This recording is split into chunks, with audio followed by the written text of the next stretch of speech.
Pessoal, olá, mais um podcast Papo de Perícia, um podcast da Associação da Polícia Científica do Maranhão, e nesse mês de setembro trouxemos um tema muito especial que faz alusão ao Setembro Amarelo, que é uma campanha de prevenção ao suicídio. Então, nosso tema é saúde mental, abuso de medicamentos e exames periciais. Mas antes da gente começar a falar de maneira específica do tema, eu quero fazer um breve histórico do Setembro Amarelo, como essa campanha começou no mundo e por que ela começou. Então, em 1994, nos Estados Unidos, um garoto de 17 anos tirou a própria vida e ele tinha um carro amarelo, que ele gostava muito desse carro. E os amigos, né, as pessoas que conviviam com ele, como maneira de homenageá-lo no velório, nas homenagens que iam sendo feitas no colégio, no bairro, utilizavam uma fitinha amarela por causa do carro desse garoto. E durante essas homenagens que os amigos faziam, eles imprimiram vários cartões com as palavras que os pais do menino falavam, que era o quê? Se você tiver problemas, procure alguém, procure ajuda. E colocava uma fitinha amarela e o cartão, e distribuíram na época mais de acho que 500 cartões. E eles começaram a ter um retorno muito positivo de pessoas falando para eles assim: nossa, eu li o cartão, procurei ajuda. E isso começou a ser a semente de um movimento mundial.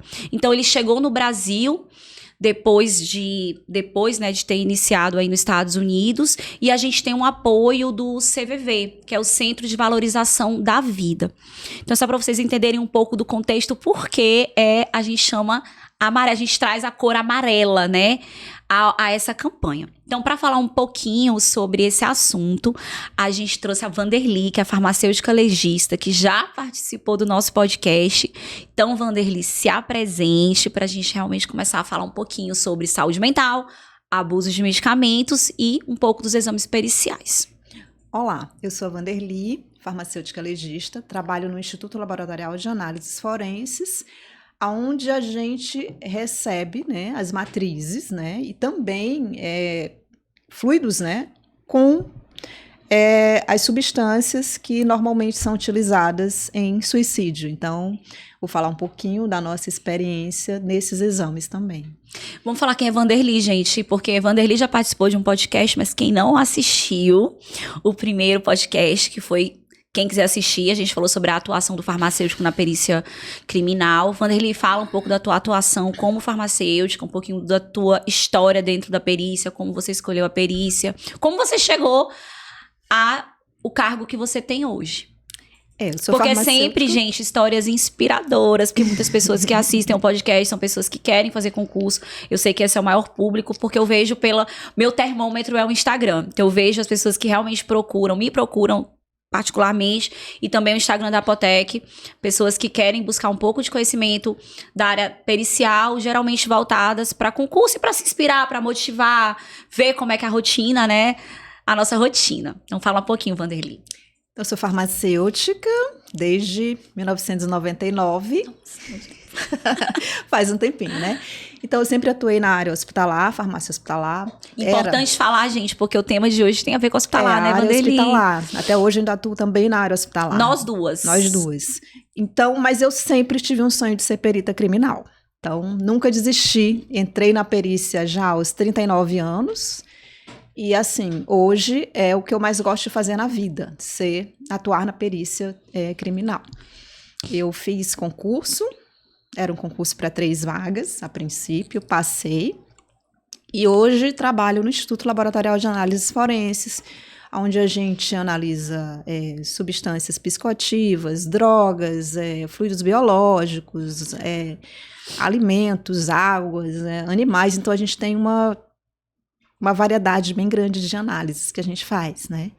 E tem gente que diz, eu não vou conseguir. Eu já estava, né, com a minha carreira praticamente estabelecida, concursada, eu tinha 3 concursos na área de hospitalar, mas nunca desisti de ser perita. E quando surgiu a oportunidade, eu já mesmo trabalhando, nunca parei de trabalhar para estudar, estudava à noite, treinava à noite por causa do teste de aptidão física, e consegui. E hoje sou perita e adoro fazer o que eu faço. Que bom, gente. Mais uma história inspiradora. Quem quiser saber mais dessa história, assiste o podcast que a gente gravou com a Vanderly, a irmã dela. Irmãs que passaram no mesmo concurso. Então, procurem aí no YouTube, edições anteriores, vocês vão ver todo o histórico delas, né? Como elas passaram no concurso. Então, vamos falar agora de maneira específica sobre o Setembro Amarelo, o tema que a gente trouxe que foi saúde mental, abuso de medicamentos e exames periciais. Então, Vanderly, tudo começa com a saúde mental. Sim. Né? Tudo começa com a saúde mental, porque provavelmente esse problema, um distúrbio é que pode levar a pessoa a ter essa ação suicida. Então, o que a gente pode falar de saúde mental? O que seria saúde mental? Bom, a saúde mental é uma condição emocional, psicológica e social de bem-estar, né? Seria a capacidade de lidar com o estresse, né? Aqui a maioria de nós hoje em dia é submetido diariamente, quase que 24 horas. A capacidade de enfrentar desafios e também de manter relacionamentos saudáveis e tomar decisões adequadas. Então, quando a gente começa a perder essas capacidades, a gente começa a ter problemas com a nossa saúde mental. Às vezes a gente tende a imaginar que tem problema de saúde mental, é só quem está internado numa clínica psiquiátrica, mas não.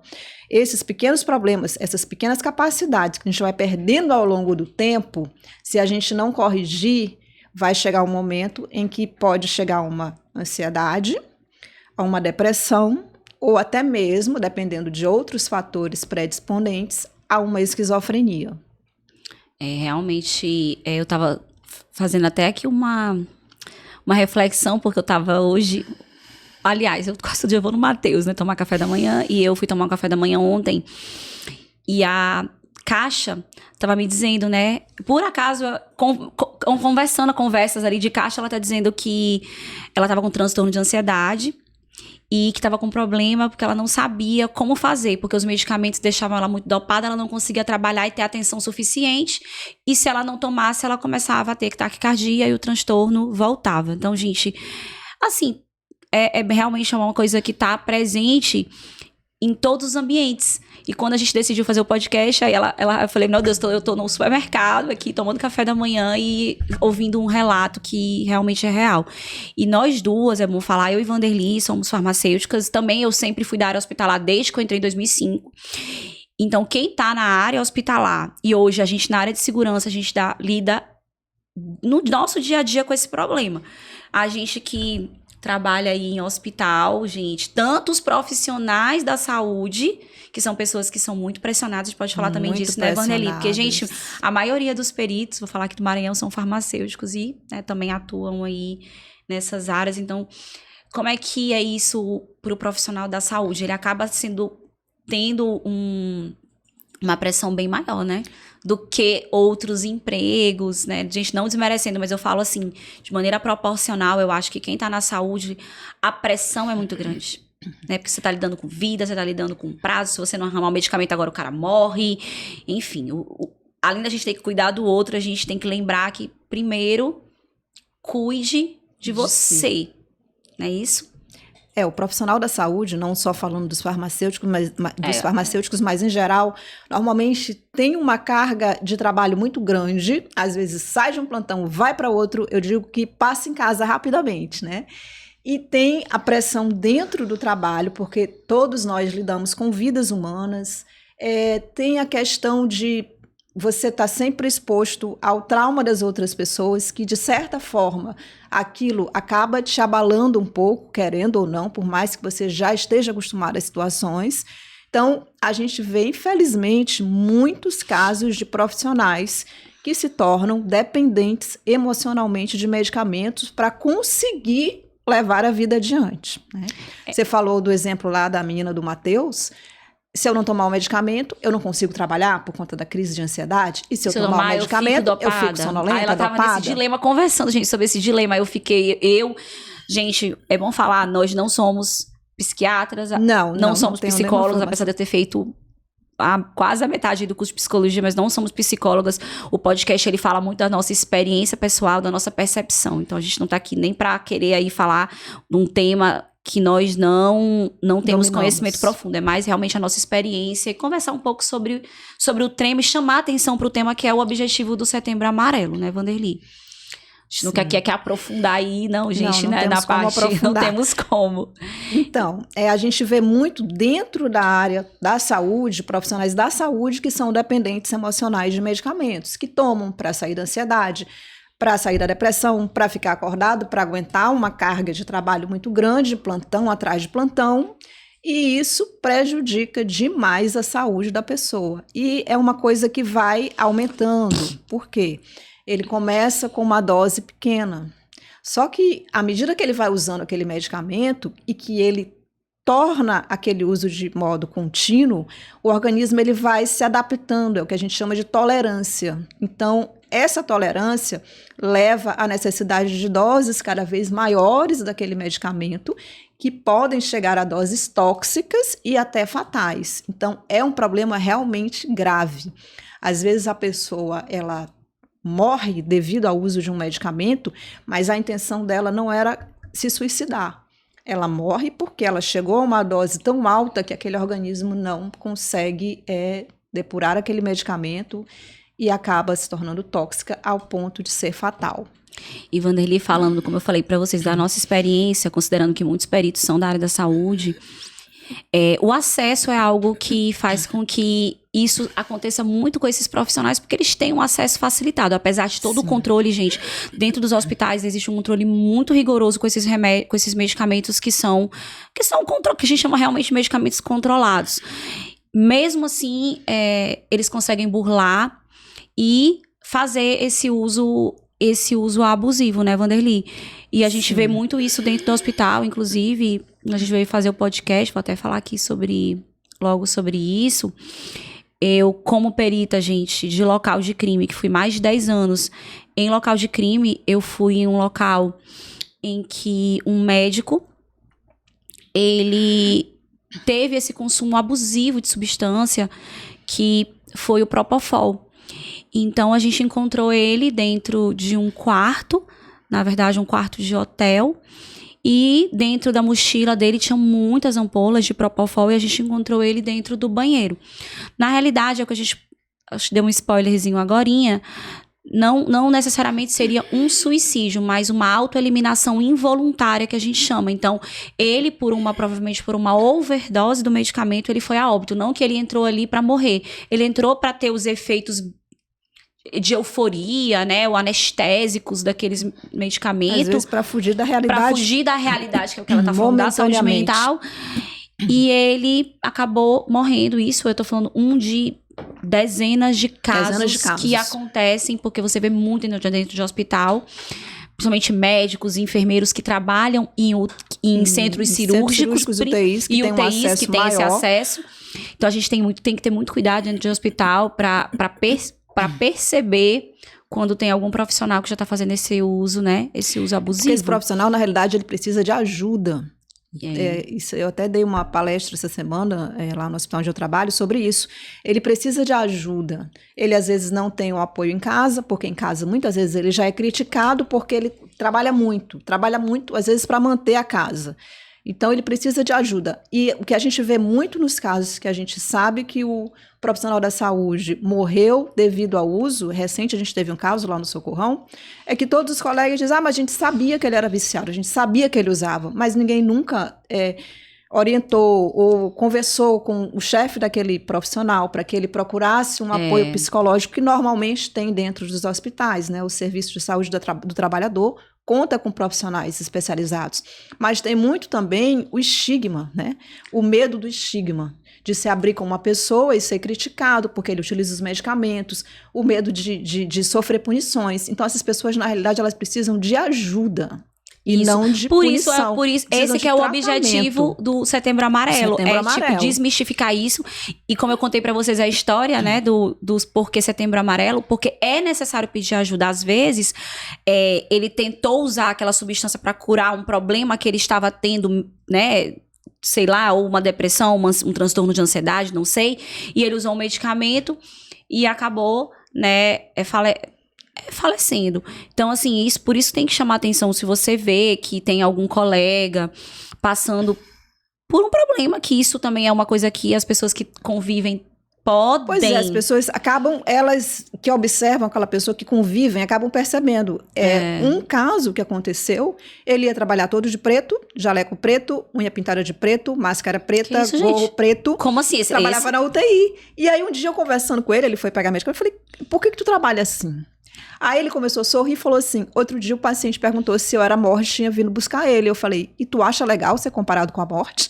Então, a pessoa que ela já tem um comportamento diferenciado. Daí já dá pra você perceber. Que não precisa a gente ser um psicólogo, um psiquiatra, alguém, mas a gente já vê que tem alguma coisa que tá meio fora da normalidade. Ele foi encontrado lá com a seringuinha do lado, midazolam, fentanil, né? E tem uma outra coisa, que nem sempre a família aceita que isso seja divulgado. Então, não, ele morreu de parada cardiorrespiratória. Não, eu já vi vários casos que as pessoas profissionais morreram e que não fica uma falado. estatística subnotificada, né? A gente fica sem forma de alertar, de educar, porque, não, ele morreu de parada cardiorrespiratória. Não, foi só isso. Eu já vi casos assim. Quando eu fui olhar o que saiu na mídia, não que saiu a verdade. Você vai ali trabalhar, tem dia que eu vou toda de rosa. O pessoal acha engraçado. Fala, vindo de rosa. Pô, tenho que vir animada pra cá. Eu também, gente. Vocês estão vendo que eu vim de amarelo pra combinar com o podcast. Eu sou também dessas. Eu já trabalho no hospital que tem uma vibração baixa. Eu ainda vou toda de preto, vou assustar quem? O paciente já tá lá triste, né? Aí eu já chego com baixo astral também. E aí chamou a minha atenção aquilo. Por que tu vem assim? E aí ele riu e disse que tinha sido confundido com a morte. E aí depois disso... Não passou muito tempo, ele morreu. A morte realmente era ele, então... Deixou um bilhete, deixou tudo, se preparou, foi... E novo, muito novo ele. Tem alguma estatística de hospital, assim, de geralmente quais os medicamentos que eles usam? Normalmente são os anestésicos. Quais anestésicos? Midazolam, fentanil e propofol. Porque são rápidos, né? Esses anestésicos, eles normalmente são utilizados num equipamento que a gente chama de bomba de infusão, que controla a infusão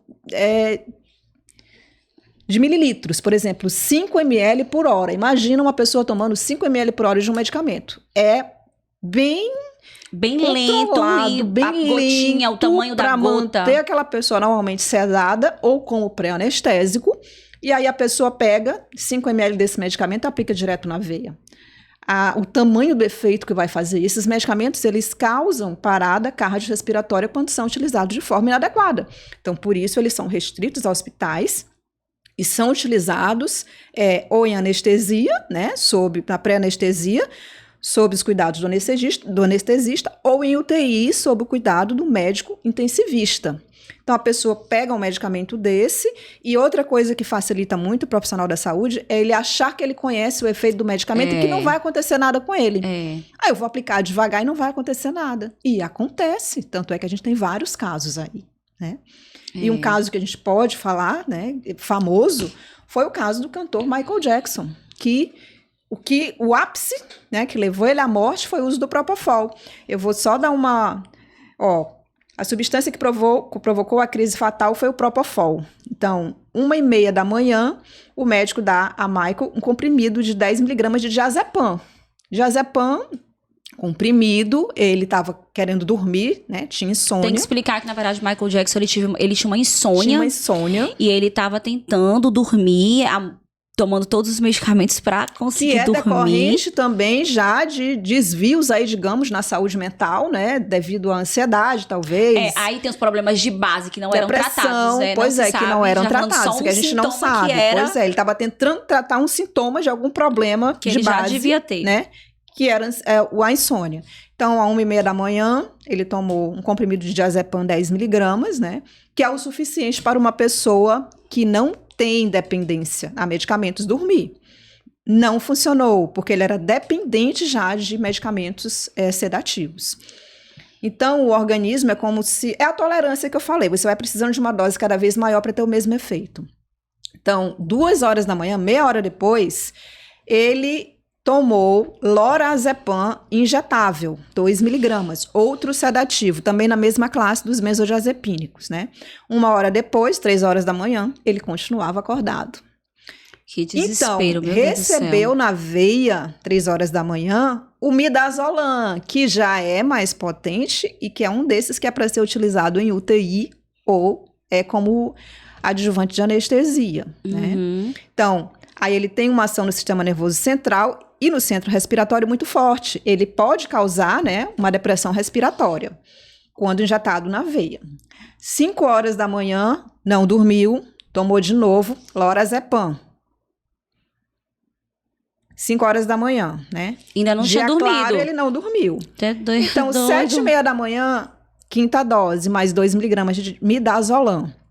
As quantidades que foram injetadas... Vem cá, quem estava aplicando era o médico dele, né? Ainda tem isso, ó, porque a gente está falando que você que estava aplicando era um médico, né? Isso, as quantidades que foram injetadas são mais que suficientes para fazer uma anestesia geral. Gente, para anestesia geral. E o Michael Jackson, né? Ele era magrinho, ele tinha 50 quilos. E ainda, o Michael Jackson era muito magro. Ele implora pelo que ele chama de leite, porque o Propofol é um líquido leitoso, né? Então ele pediu para tomar o Propofol. E mesmo achando que o cantor tinha se tornado dependente do anestésico, o médico concordou. Então, 10h40 da manhã, ele injetou 25 miligramas de Propofol, que era metade da dose que Michael normalmente tomava. Então, ele já era acostumado a usar Propofol, né? Mas aí, será que esse acúmulo desse tanto de medicamentos que ele teve tomou antes? Tudo isso. Ele tomou assim, vários ele tomou benzodiazepínicos, então, e aí veio com o Propofol, uma dose, digamos, baixa, porque era metade do que ele costumava tomar, mas ele já estava com outros depressores do sistema nervoso central e respiratório tem que analisar dessa forma. E cardiológicos antes. Sim. Né? Então, essa dose que ele tomou daria para induzir anestesia em 2 a 3 pacientes de 60 quilos. E como a Carol falou, ele só tinha em média 50 quilos, né? Então, o que aconteceu? Ele perdeu a consciência e a respiração parou. Aí o médico pensou, ele não vai lembrar de nada ao acordar, né? Aí o Propofol ele diminui muito a atividade cerebral. E a ação é rápida, potente e curta. O que aconteceu? O médico afirma que foi ao banheiro, né? Deixou o cantor sozinho, voltou 10 minutos depois e ele já estava sem vida. Aí ele disse que aplicou uma injeção para cortar o efeito do Propofol e realizou técnicas de ressuscitação. O serviço de emergência foi chamado 1h20 depois, mas já não tinha mais jeito. Meu Deus. Então, assim, aí a gente pode dizer que foi uma morte acidental. O objetivo não era... Por isso que a gente tá falando, existe duas coisas. Existe o suicídio, ele é uma morte intencional. Por exemplo, eu tava no hospital tem muito tempo. Eu vi uma menina que ingeriu 15 comprimidos intencionalmente porque ela queria morrer. Ela queria se matar. Não chegou a morrer. É diferente de uma pessoa...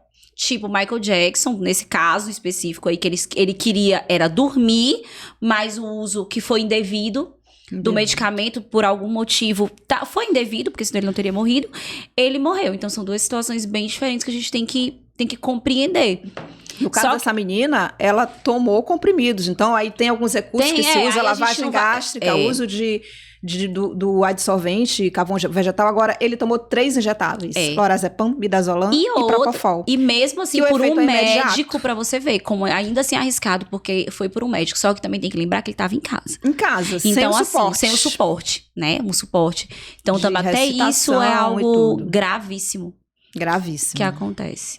E aí é o que a gente vê, é o profissional que acha que vai dar tudo certo, o profissional da saúde, como alguns profissionais que utilizam essas substâncias acham que com eles não vai acontecer.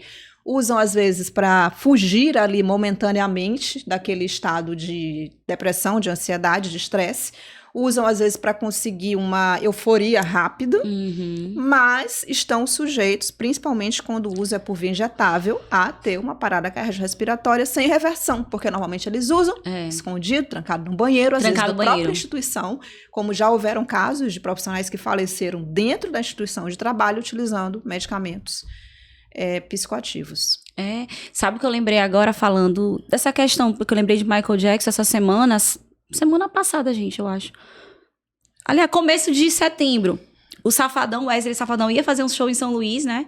Na verdade, ele desmarcou toda a agenda dele de shows por causa de que ele tá sofrendo um transtorno de ansiedade. Então, assim, imaginem só, ainda bem que ele teve essa ideia, aí ele deu uma entrevista no Fantástico, eu tava vendo.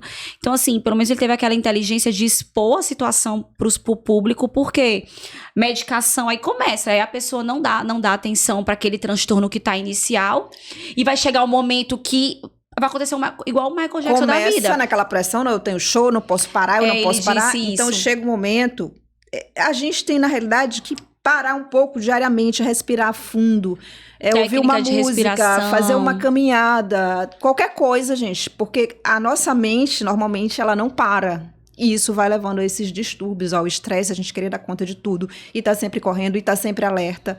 Nem na hora que a gente vai dormir, porque tem gente que vai dormir e antes ainda assiste uma notícia ruim, um filme ruim, pesado, e aquilo ali fica no subconsciente. Você pode ver, toda vez que você... O que você pensa antes de dormir, ou assiste, ou lê, você normalmente sonha com aquilo. Então, antes de dormir, ouça uma música relaxante, tenha pensamentos bons, leia alguma coisa boa. Porque eu gosto de fazer muito meditação, que eu pego no YouTube, meditação pra dormir. É ótimo, excelente, eu boto o fonezinho e tal. E aí, outra coisa, de manhã cedo a pessoa já acorda e liga naqueles programas sangrentos, que é só morte e violência.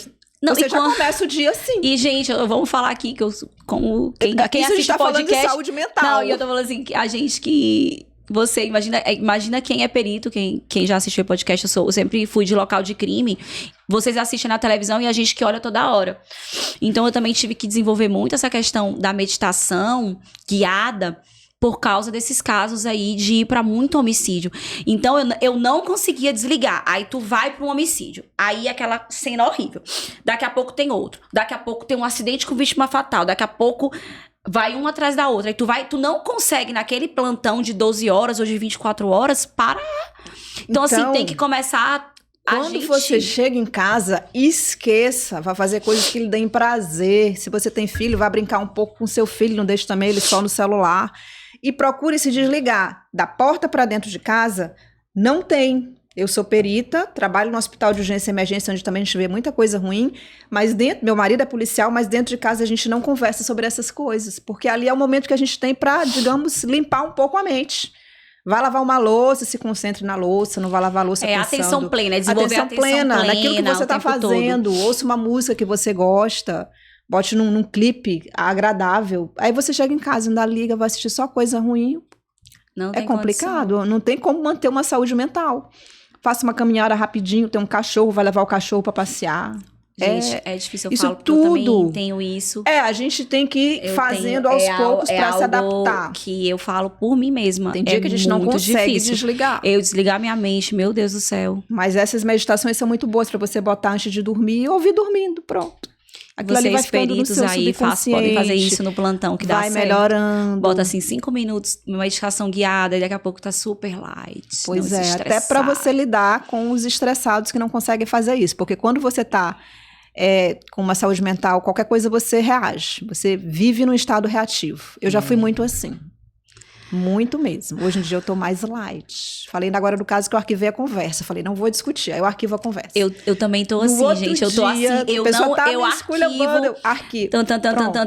Aí eu olho meu WhatsApp, eu penso assim, Deus, me ajuda pra eu não responder essa pessoa. Eu olho e penso assim, daqui 24 horas eu respondo, que eu vou estar mais calma, eu não vou ter... Eu nem respondo mais vamos controlar a impulsividade, né, gente? Não é fácil estar no mundo moderno, e nós que estamos aqui nas duas áreas bem estressantes, que é saúde, que é a área da saúde e a área da segurança pública.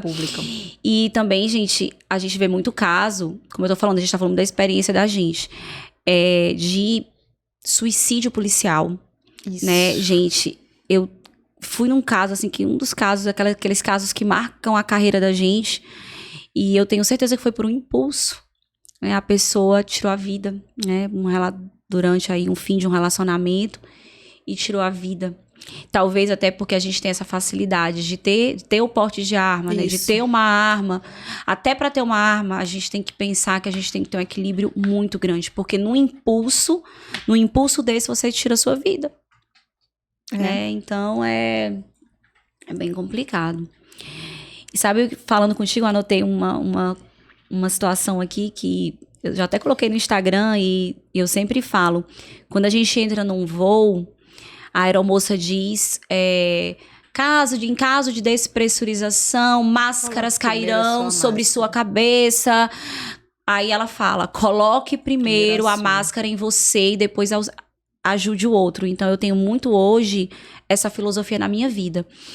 primeiro eu preciso cuidar da minha saúde mental, porque eu não vou ser uma boa perita, eu não vou ser uma boa profissional se eu não tiver com a minha cabeça no lugar. Então hoje eu tô bem assim, né? Antes eu não tinha tanto essa visão que eu tenho hoje, então eu cuido muito da minha saúde mental, as pessoas que eu convivo, os lugares que eu frequento. Evite pessoas tóxicas também, isso aí ajuda muito, aquela pessoa que tá ali só pra te colocar pra baixo. Nossa, só, a coisa que mais tem, acontece, infelizmente, é isso. Evite, se não puder evitar, conviva o mínimo possível e não deixe que o que ela faz ou o que ela fale te influencie pra baixo. Isso. Eu, na verdade, quem me conhece que tá íntimo comigo, que começa a vir com um rol de reclamação, eu falo, deixa eu te falar. Se tu tiver uma solução, tu me fala, mas se for só pra me falar de problema, amiga, eu já tenho problema demais. Então, depois a gente conversa. Eu já até sei as pessoas que eu procuro me afastar pra eu não contaminar. Porque, gente, o espírito da reclamação, ele contamina. E eu também sou muito dessa questão da energia. E uma outra coisa que eu coloquei aqui, Vanderly, é que... Não, eu falo nós, na verdade, Vanderly, não. Eu sempre fui de local de crime. E, mas o que o local de crime tem a ver com o suicídio? Tem tudo a ver, porque o suicídio é uma causa externa, né, de morte, e nós vamos ali, a gente vai para um local em que existe uma morte violenta, e a gente precisa, vamos pensar no caso do suicídio, saber que não é suicídio, precisa saber, na verdade... Que não é homicídio. Que não é homicídio, perdão. A gente tem que caracterizar o suicídio que não é crime para excluir a possibilidade de homicídio, porque muitas vezes aquele suicídio, na realidade, ele é uma simulação. Ele é um homicídio. Mas não vamos entrar nesse mérito, vai ter outro podcast para falar disso. E eu posso falar para vocês que de tudo que eu já vi na perícia, de aí mais de 1000 locais, pelos meus cálculos que eu já fui, e é uma casuística minha pessoal... Os casos de suicídio me abalam pessoalmente, porque eu penso como um ato de coragem, né? É um ato de verdade, um desespero tão grande pra pessoa tirar a vida, porque ela não quer tirar a vida, ela quer cessar o sofrimento, né? E eu posso dizer pra vocês que esses casos todos, eu posso falar assim que 90% dos casos que eu fui eram casos de pessoas que tinham alguma doença de base. Uma depressão, alguma doença psiquiátrica, algum transtorno. Porque todas as vezes eu fazia assim questão, gente, de ir atrás, de perguntar pra família, de fazer assim, uma busca na casa. E eu sempre encontrava uma receita médica que a família não conhecia. Eu não sabia que ele tinha um encaminhamento para um psicólogo, que ele tomava um medicamento e ele escondia. Então, isso é um tabu, essas pessoas que têm esse problema. E aí, quando a pessoa morre, meu Deus do céu, meu Deus, por que a pessoa se matou? Eu não imaginava que essa pessoa, eu não pensava que ela ia chegar nesse nível, mas ela já vinha com esse problema há muito tempo. Às vezes é aquele filho adolescente que vive trancado no quarto 24 horas por dia, que tá só nas redes sociais. Então, tem uma coisa de base, às vezes é falta de atenção, a pessoa só quer ser ouvida e na correria a gente acaba não dando atenção àquela pessoa, a forma que ela encontra, eu não sirvo pra nada, ninguém me ouve, infelizmente acontece, aí eu vou me matar. Você vê... Teve um caso recente de uma filha de um deputado aqui em São Luís que se matou, né? Pulou aí do prédio. Isso acontece demais, as pessoas pularem pularem. E é muito sério. E é um caso, assim, que move, assim, eu falo, gente, tô falando sempre da minha percepção. Isso mexe muito comigo, de eu ficar pensando muito depois naquela pessoa, meu Deus, por que aquela pessoa se matou? E uma característica que eu percebi, né, das perícias que eu fiz, foi o planejamento, né? E por isso que eu falo que tem que ter tinha alguma coisa, sempre teve, ela tinha um transtorno, tava com encaminhamento, tinha uma depressão, e aí ela sempre fazia como? Sozinha em casa, esperava todo mundo sair, as pessoas viajarem, o ambiente organizado, a pessoa se vestia toda. Eu fui num idoso que ele colocou até o chapeuzinho dele que ele usava. E ele se suicidou dentro do quarto, todo arrumado. Aí eu falei, meu Deus, o quarto todo arrumado, tudo muito arrumado. E ele esperou o momento certo para que a família não percebesse. Então, assim, tem umas características muito interessantes que eu percebi, né, durante esses anos.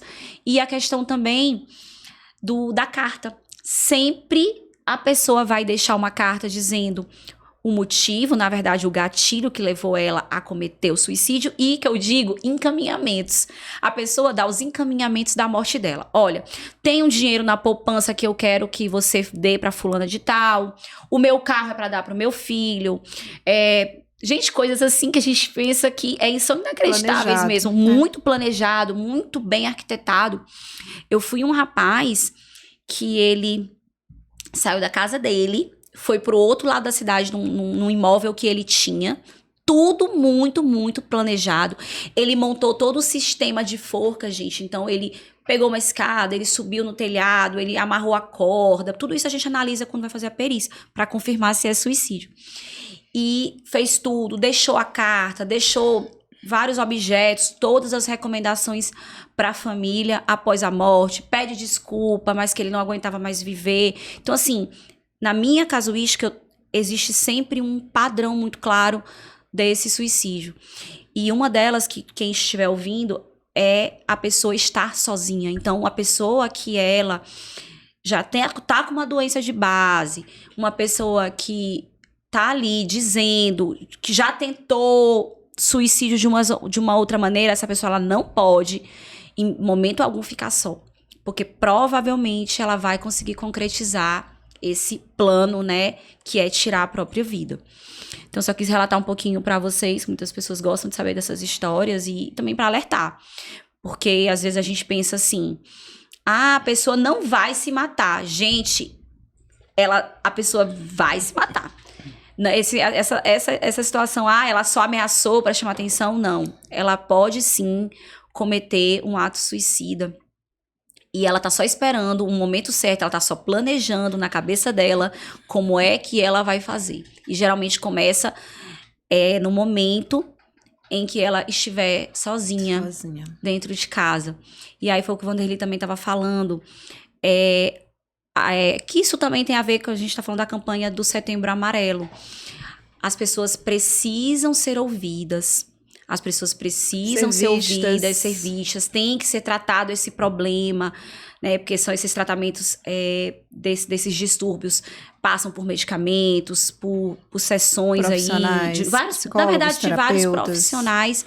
E a nossa função, como eu falei, a gente está aqui aprofundando, nós não somos nem da área, a gente está falando da nossa experiência, é alertar, e nós, como pessoas normais, comuns, ao percebermos comportamentos estranhos, fora da normalidade, e quem conhece percebe, gente, essa pessoa não tá bem, vamos aumentar o alerta, não deixa essa pessoa sozinha, pergunta o que ela quer.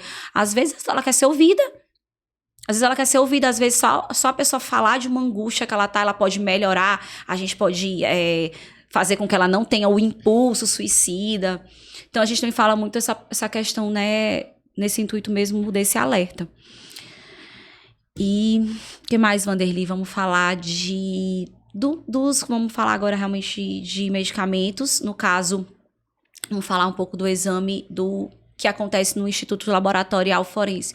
Vamos pensar o que chega para análise, a casuística, quais são esses medicamentos que geralmente as pessoas usam, o que a gente pode falar sobre isso? Normalmente, o que chega pra gente, às vezes, é o próprio medicamento, né? Na seringa, às vezes, lá misturado com sangue, porque foi recolhido lá pelo perito. O meu caso foi assim, eu mandei a seringa misturada com sangue, aí, gente, do local de crime, eu aviso, eu geralmente preencho os formulários tanto pro médico legista, falo pro médico legista, boto, como geralmente nesse caso quem recolhe é o perito, informo o ILAF, local assim, entendeu? Também a gente fazer esse link. Então, normalmente vai pra gente a seringa, o scalp, que é o dispositivo que usa para aplicar, com sangue ainda misturado com o medicamento. Vão as ampolas, né, do medicamento, vazias ou ainda com conteúdo, onde a gente consegue, mesmo vazias, fazer uma extração e identificar aquela substância. E vão também as matrizes biológicas, que vão para a toxicologia, que é fígado, estômago, dependendo do medicamento, vai algum órgão, sangue, urina, para poder identificar também. Aí vocês fazem como? E quando assim, a gente tá falando, vou dizer o caso que eu atendi, né, que eu fiz que era Propofol, porque eu encontrei ampolas de Propofol.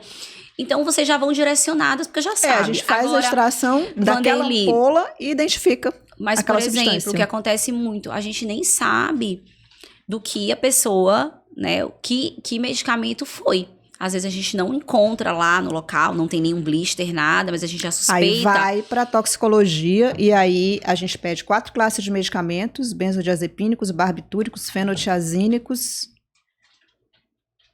A outra eu esqueci. Pede também... Daqui a pouco tu lembra. Isso. Mas assim, eu quero falar pra vocês que mesmo quando tem uma suspeita, o laboratório pesticidas também, porque às vezes a pessoa usa o pesticida para se matar, né? Gente, um caso, olha pra te ver, a gente vai me lembrando dos casos. Eu fui numa pessoa que ele foi pra um hotel, olha pra vocês verem como a pessoa, ela sempre se esconde, ela foi pra um hotel pra escrever uma carta que tinham 10 páginas e ela, pra usar, né, o chumbinho. Lembrei agora do chumbinho. E ela usou chumbinho.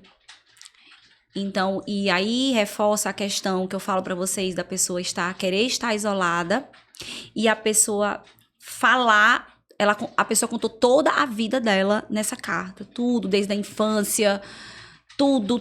É uma coisa planejada. Muito, ela vem escrevendo muito. aquela E os carta. encaminhamentos. Ela tá decidida mesmo. Ela tá decidida.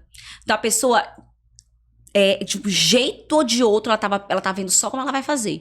Mas ela pagou o hotel. Foi pro hotel, comprou a bebida, levou o chumbinho, misturou, ficou bebendo lá dentro, fez essa carta imensa, deu todos os encaminhamentos. Eu falo, gente, a coisa que eu acho mais interessante da mente humana, do ser humano, é os encaminhamentos. Tudo lá, ó.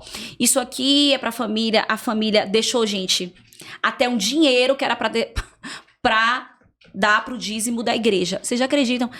Deixou dinheiro dentro da carta. Ó, esse dinheiro aqui é o dízimo da igreja. Isso aqui eu quero dizer que dinheiro que está em tal banco é para ser dado para fulana de tal. Outro bem é para outra pessoa. Então, assim, o planejamento, ele é, assim, algo que eu já... Todos esses casos que eu falei pra vocês, eu falo que é 90%, não posso falar 100%, porque eu realmente não lembro dos 100, mas 90% muito, muito, muito, muito planejado. E aí, quando a gente tá falando aqui do laboratório, Vanderly, então, quando chega lá, quando a gente não sabe, vocês têm uma bateria de exames, né, que... Isso, o médico já solicita, tentar entender... normalmente quem solicita é o médico do IML, pra ver quais daquelas substâncias podem ter sido causadoras do óbito. E acontece muito, vocês têm casuística, assim? Alguma casuística dessa morte por medicamentos no ILAF? Tem alguma casuística, até que seja interessante para alguma ação aí, alguma ação para reverter isso? Não sei, Carol. Não sei, tá bom, amiga, não tem problema, você não precisa saber de tudo. Pois, o que mais, amiga, que a gente pode falar sobre isso? Eu acho que é isso aí, gente. É procurar ter uma saúde mental adequada, evitar estresse. É difícil, mas tire 5 minutos, 10 minutos do seu dia para você. Faça alguma coisa que você goste, que você sinta prazer. Não fique só na correria. Evite ser esponja. Esponja é aquela pessoa que absorve problemas de todo mundo. Ela não resolve nem os dela. Mas se vê alguém chorar no ouvido dela, ela para ouvir e vai chorar junto. Qual é o sentido disso? Você não vai resolver. Você não está conseguindo, às vezes, resolver nem os seus. Então, evite ser esponja. Evite pessoas tóxicas que só falam de problemas, que te colocam para baixo. Isso tudo faz parte da manutenção de uma saúde mental boa. É verdade. Então, deixa eu ver se tem algo mais que eu queira falar. Dê atenção aos seus familiares, aquela pessoa que fica muito trancada, muito isolada, que não fala com ninguém.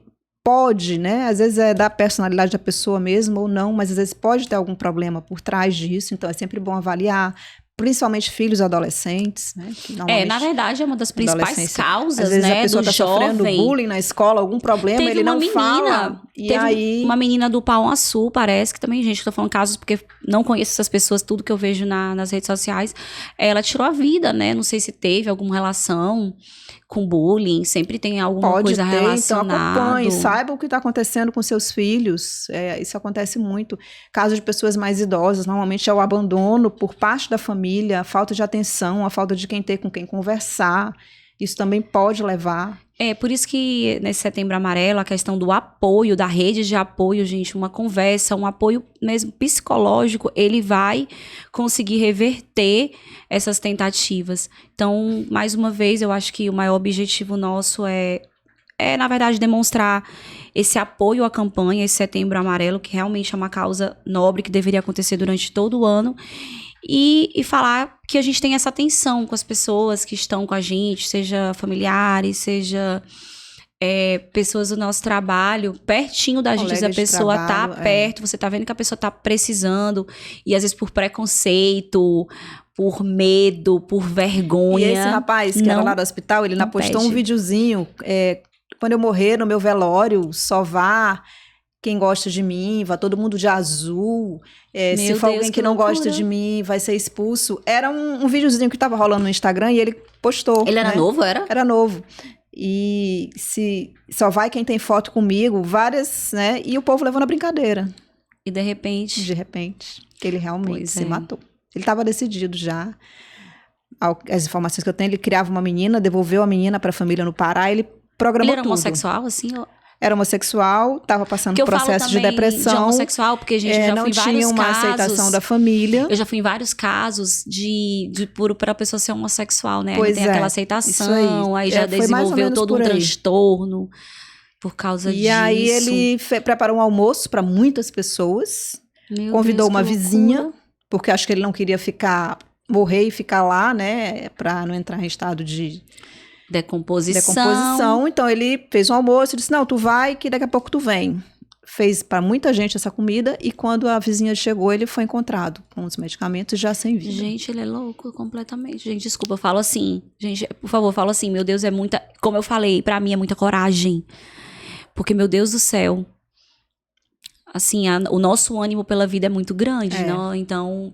você ter coragem, né? Na verdade, mas eu vou pensar que essa coragem ela é decorrente do sofrimento muito alto dessa pessoa.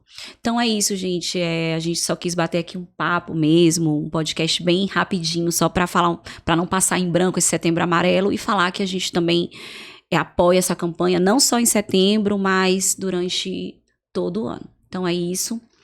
Próxima semana tem mais episódio do nosso podcast Papo de Perícia.